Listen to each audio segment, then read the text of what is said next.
right, so are you ready for this? We're going to be looking at AI that can actually, like, do things on your computer for you. Yeah. Like a virtual assistant on steroids. Pretty much. So it's not just, like a chat bot. Right, we're moving beyond just text prompts. It's actually interacting with apps I see. and searching the web, moving files. Like using apps. Like we saw in that video from Matt Wolf, right? Yeah. With that new tool from Anthropic. We're going to break down how this works, what it can do, what it can't do, and what this might all mean for the future. Seems good. Okay. Yeah. So how does this AI agent actually work? Well, I mean, it's not just a chat bot. It's Matt actually uses a program to create like a virtual computer for the AI to work in. So it's like a little sandbox for the AI so Yeah. it doesn't mess up your actual computer. Exactly. Okay. And here's the really cool part.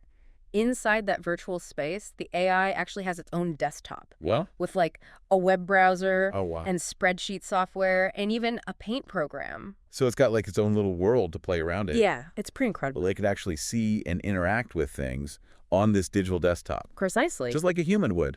yeah. Can click buttons, open files, navigate menus, all within this environment. And that's a big deal because Yeah. it means the AI is not just understanding text, it's interacting with the visual side of computers too. Okay, enough of the technical stuff. Let's see what this thing can actually do. What did Matt have this AI agent do? Well, one of the tasks was to find the top 5 most popular videos on Matt's own YouTube channel Correct. and put all that info into a spreadsheet. So wait, it actually went on YouTube, Mm. figured out which videos were the most popular, and then put that information into a spreadsheet. Yep. Wow. It even got the dates that the videos were published. That's amazing. Like, just think about all the time people waste doing stuff like that manually. This could be huge for automation. Totally. Frees up your time and mental energy for Yeah. more important things. Did Matt have it do anything else? Oh, yeah. He also had it find the weather forecast for San Diego Oh. and put that into a spreadsheet with the dates and temperatures. Okay, so Yeah. it's not just retrieving information, it's organizing it and presenting it Yeah. in a useful way. Yeah. That's pretty impressive. What's really interesting here is that the AI is actually starting to show like an understanding of how to use tools to complete these tasks. So it's not just passively responding to prompts anymore. Right. Okay, I am officially blown away.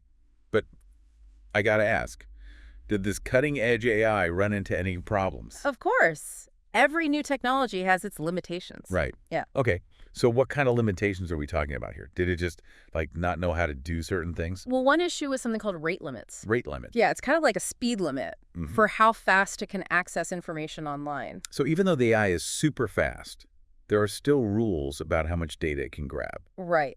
These rate limits are set up by the company that's Yeah. providing the AI, like Anthropic in this case. And they're there to prevent overuse and to make sure that everyone has fair access. That makes sense. But it sounds like even Matt ran into these rate limits. And he was using a paid version, right? Yeah, he actually had to upgrade his account to get more access. So it's like, even in the digital world, there's no such thing as unlimited speed, huh? Pretty much. Okay, so rate limits.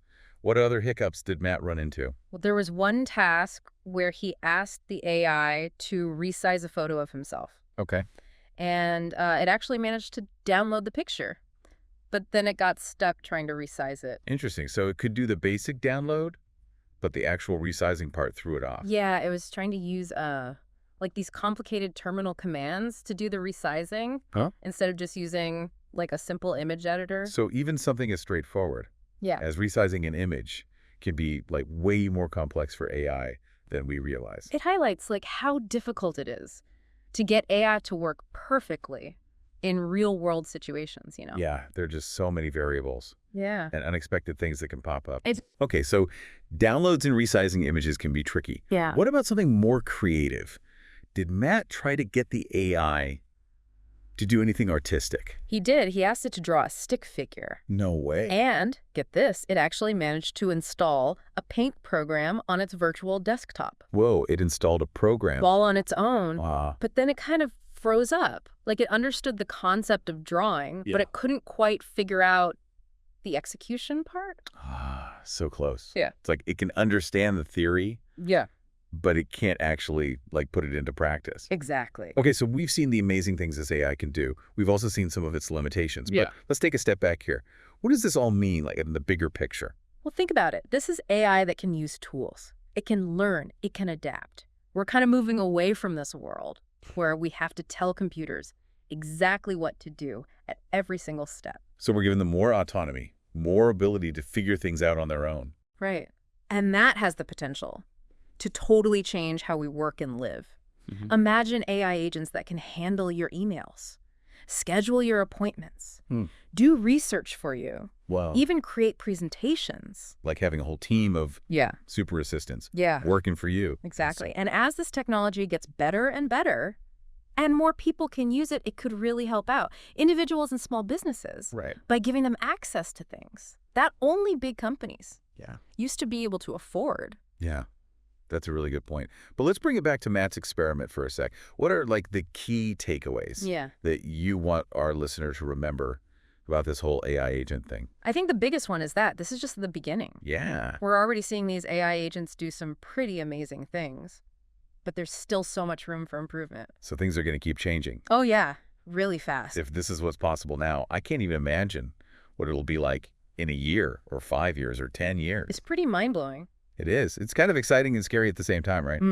Definitely. Makes you wonder what kind of world we're creating. It's definitely a time of huge change, and there are going to be challenges. But I think the most important thing to remember is technology is just a tool, Right. and it's up to us how we use it. We get to decide how to integrate it into our lives One and shape shot. our own future. Exactly. And the more we understand about these technologies, the better prepared we'll be. For sure. Well said. So for our listeners out there who are now probably just as fascinated by this whole AI agent thing as we are, we'll make sure to include a link to Matt Wolf's video in the show notes. It's definitely worth checking out. Yeah, it's a great way to see what the future might hold. Awesome. Well, thanks for joining us on this deep dive into the world of AI agents. Yeah, it's been fun. It's been a while, that's for sure. And remember, folks, the future's full of possibilities. Stay curious. Keep learning. And you never know, you might be the one developing the next groundbreaking AI.